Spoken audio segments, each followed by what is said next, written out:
Welcome to Governance Minutes, brought to you by the Society of Corporate Secretaries and Governance Professionals, and Knowledge Partner host, Corporate Board Member, along with contributor Thomson Reuters. Welcome to this month's edition of Governance Minutes. I'm Darla Stuckey, and with me today I have Peter Reali from TIAA-CREF. Delighted to have him. Thanks, Darla. Nice to be here. Thanks. Peter, we're happy to have you because not only do you push the button and vote proxies, but you also do the analysis for proxy voting. Yes. First, I'd like you to, we're going to talk about a lot of things today, but first I'd like you to tell us about the amount of assets under management TIAA-CREF has, how many proxies you actually vote, and what the sort of the stats and the data around it. Sure. We have about $500 billion under management currently. Just about. Half of that is our equity investments, and about half of that is actively managed, and the remainder is predominantly indexed. We vote about, I think, about 12 to 13,000 meetings a year. Wow. And that constitutes about over 100,000 unique agenda items that we submit votes on. Oh my God! So it's quite a lot. It is quite a lot. Now okay, and so that is globally. Oh, globally. Yes. Okay, so $500 billion globally, and half of that is equities. Correct. Okay. And half again of that is index versus actively managed. Approximately, yes. But what's the difference in that vis-a-vis voting? From our perspective, there's not much difference. We will vote the index position consistent with the active position, and our policies that have been established by our board of trustees are applied globally throughout the fund complex. So from our perspective, it's one and the same. Okay, and so you don't ever split votes? We tend to not split votes, that is correct. Generally speaking, if we feel that a vote is in the best interest of our underlying beneficiaries, then that's how we vote. So generally we don't split votes, that's correct. Okay. I'm going to go to timing, but let me just, one more thing on this. I'm just thinking, so do you get help when you vote? From the portfolio manager first? Yes. I mean, we try very hard to work with our asset management area. Obviously we have to prioritize. If we have an active position, if it's a substantial active position, then yes, we work very carefully, very closely rather, with our asset management team. We like to think of ourselves as the experts on governance. They're the experts on company performance. They're the ones that know whether or not they're competent in the management team, therefore, competent in that the board is making the right decisions, and so that's how we sort of come together, our two worlds. So, and procedurally, do you meet with them regularly? Do you sit around a table at a certain time with a bunch of companies in front of you saying we've got to figure out how to vote this? It's not necessarily that formal. I mean, we will reach out when a big vote is coming in. As you might imagine, companies will call the portfolio managers and analysts directly to try to influence them to influence us. Sure. We will get in touch in some way, but it tends to vary depending on the timing and et cetera. Okay. So procedurally, let's just go back to the index versus the actively managed, and you said that there's no difference really, but how do you work with portfolio managers on the actively managed accounts in voting? It varies. We will reach out to them when we want their perspective on the company's overall performance. We like to think of ourselves as the governance experts, and they're sort of the experts on the company's performance, whether or not they're competent in the management team. So that's really where our two worlds intersect. And so, yeah, if we have a substantial large holding, then we will reach out. They're immensely valuable for, as I said, gauging whether or not they're happy with the company's performance, the management team, and in particular with this in this past year, as we've had to vote on so many compensation matters. They will weigh in on the quality of the metrics in compensation plans, because they're the ones that are reviewing and looking at these companies on a daily basis. So that's how we try to incorporate their perspective into the voting. Peter, do companies call the portfolio managers? Yes, they do. And then what happens after that? Do they then call you? It depends. I mean, some of our PMs are a little bit more involved, so they will be the sort of in-between between us and the issuer. Oftentimes, they'll just say, "Hey, call our governance guy." I mean, I've been on enough calls with them where they know sort of our perspective, and they're more often than not very comfortable in just letting us answer answer the company's questions. But it does vary. Like I said, it can also vary depending on the size of our holding and just their relationship with the company over the years. So it depends, but we especially over the last couple of years, as we've had so many more votes on compensation, we're working with them a lot more closely. Okay, that makes sense. Let me go back to timing for a little bit. So I presume you get research reports from proxy advisory firms, okay? And how much time? How do you take a U.S. meeting, election of directors, ratification of auditors, and 2 shareholder proposals? Maybe walk me through. Maybe a separation of chair and CEO proposal, and maybe a proxy access proposal. Okay, sure. I mean, everything, all of the items you mentioned, we have policies around or guidelines around, and so generally speaking, and specific timing depends on obviously what time of year it is. But during the heat of proxy season, we are probably voting 5 or 6 days in advance of a company's annual meeting. Only 5 or 6 days in advance. Only 5 or 6 days in advance. And when do you get your reports from the proxy advisory firms? The reports and subsequently the data in those reports that sort of gets broken out and sent to us in different ways, you could say. That happens about 10 days before the company's annual meeting, generally. I mean, but you're backed up to the extent that you really can only look at it about 5 or 6 days before. And a lot of times we have calls scheduled with the company to discuss the issues, so we'll hold off on voting, but we try very hard to at least maintain a 5-day lead time in case something should come up. And then it's just a matter of looking at the underlying data that the research providers give us. As you may be aware, we don't follow the proxy advisors' recommendations, but we are reliant on them, as most institutional investors are, for that underlying data. And would you say the data, okay, so is this data you can't get out of the proxy statement, or? It is data that is taken from the proxy statement, but the way it's displayed to us as the proxy voter is in a consistent manner, and obviously we are focusing on the data that we find to be relevant in that particular decision. Do you ever find mistakes in the data? Yeah, we do. As a matter of fact, we are very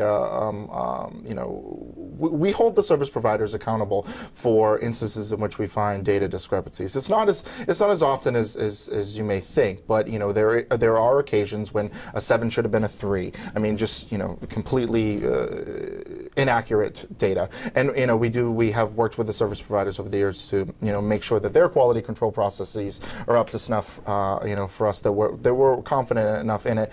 And at the end of the day, we are looking for, or we're trying very hard to talk to a lot of the companies that we're voting. So if there is any discrepancy in that underlying data, sometimes it gets flushed out during those conversations. But I bet you don't.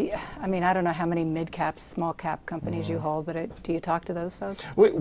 I always, this is our general rule, and all of these calls filter through me, so this is what ends up happening, is that, if we are in any way leaning towards not supporting management, supporting a shareholder proposal or voting against a management item, then we will have a conversation. If you ever call me during the heat of proxy season and I say, we don't, there's nothing pressing on, that we need to discuss ASAP, it's safe to assume that we're generally going to be. That's good news. It's absolutely good news. Okay. Absolutely. Okay, I understand that. Okay, so on timing, I don't know if you know, but there is a group of issuers that get their ISS reports and the recommendations, and we frequently are hard pressed to have a lot of time to review them. We get either 24 or 48 hours, sometimes as little as 24, and we wonder if. Would it bother your process if we got an extra day from ISS? Because I know ISS has timelines that they have to give to you, but would it matter to you? I don't believe it would from our perspective. Generally speaking, because we are not using the ISS or Glass Lewis recommendations themselves, we're just using the data. The data is usually the first thing to appear. Sometimes we see the data start flowing through before any of the recommendations have been completed. Interesting. That's interesting too, because I don't know if you know this as well, but issuers have, would like, to the extent, even if we can't get reports and recommendations from all the proxy advisory firms in advance for all companies, we would love to have the data and then to have the opportunity to correct if there's something wrong, or to make something less misleading, or to say, why didn't you highlight this, you omitted this, it's an important fact for us, or to know who to call. So that's something we think that's a great idea. You do? Because that's what we're using, that's what we're basing our analysis and ultimately the vote recommendation on, is the quality of that data. From our perspective, I mean, A, I don't think it would do much in terms of our timing, but B, I just think it would help to clear up some of these discrepancies before we even get them. Okay, so let's go back to the meeting. So you've got 10 directors, say, you've got a separation of chair and CEO, and a proxy access and an auditor ratification. Any of those going to give you pause or take more time? Well, that's actually somewhat of a complex meeting. I mean, the election of directors, ratify auditors piece. I mean, we have a number of different data points we're looking at there, but overall, we're mostly concerned with the overall independence of the board and their governance profile and performance.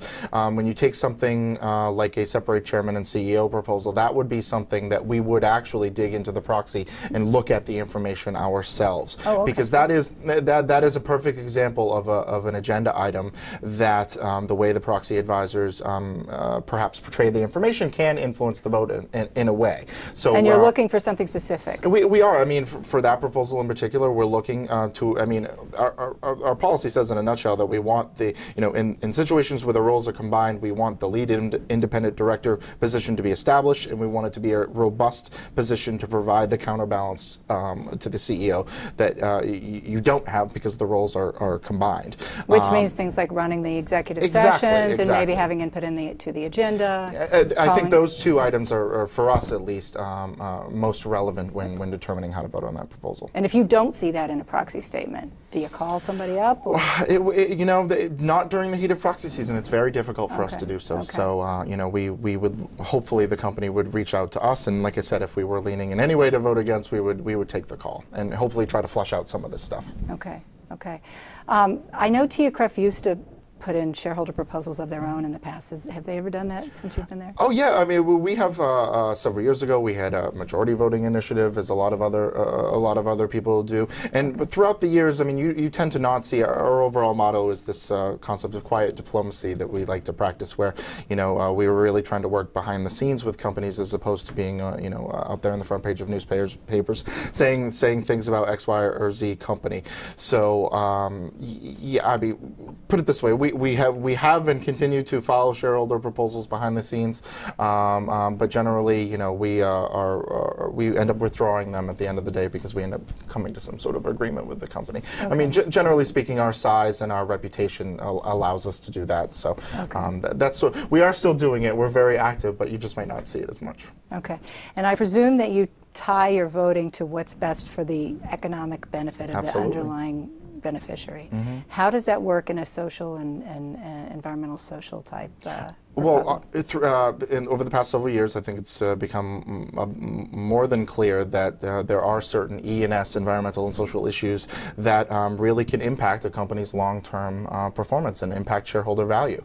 From our perspective, as most things, we feel as if providing additional disclosure on some of these issues, it could help investors to make more informed decisions. So, in terms of our approach on those issues specifically, we tend to support those proposals that ask for increased disclosure more than anything else. Okay, okay. Peter, we don't have a lot of time, but I just want to ask you, so you've Sure. got, I don't know how many corporate secretaries you have watching, governance types, proxy drafters, but what would you say to them, what could we do to make your job easier in our proxy statements? Well, obviously, in continuing, because proxy statements have come a long way, especially since the advent of Say on Pay and the additional disclosure rules around compensation in general. But continue to try to make things as clear and concise as possible. I know that no one likes to. A lot of people don't think too fondly of the proxy advisors, but they do a very good job of distilling hundreds of pages of very complicated disclosure into a 7 to 10 page report. Companies should really be striving to boil down that information. We understand that there's a lot of constituencies that companies are trying to please, between us, the other institutional investors, the SEC. Let's not forget that these are most importantly. Right. So we understand that they need to do that, but these are becoming more of a communication tool than just a strictly legal tool. So what about summaries? It sounds like when you say distill, it sounds like you want a summary. A summary, yes, but for us, the summaries, or from my perspective specifically, I've become a little bit suspicious of summaries. They tend to gloss over some of the details. They don't necessarily provide that balanced disclosure to us.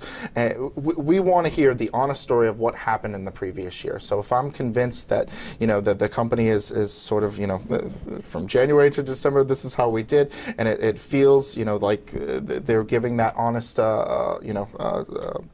And by that you mean talking about performance, even if it's been bad. I think, I thank you, because I didn't want to come out and say it directly, but that's exactly what we're looking for. If you face the challenge in the previous year, hit it head on, explain, what happened, what the board did to correct it, and how it's not going to happen again in the future. And I think from our perspective, will be good.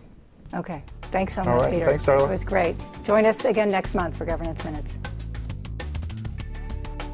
Join us again next time for Governance Minutes, brought to you by the Society of Corporate Secretaries and Governance Professionals, and Knowledge Partner host, Corporate Board Member, along with contributor Thomson Reuters.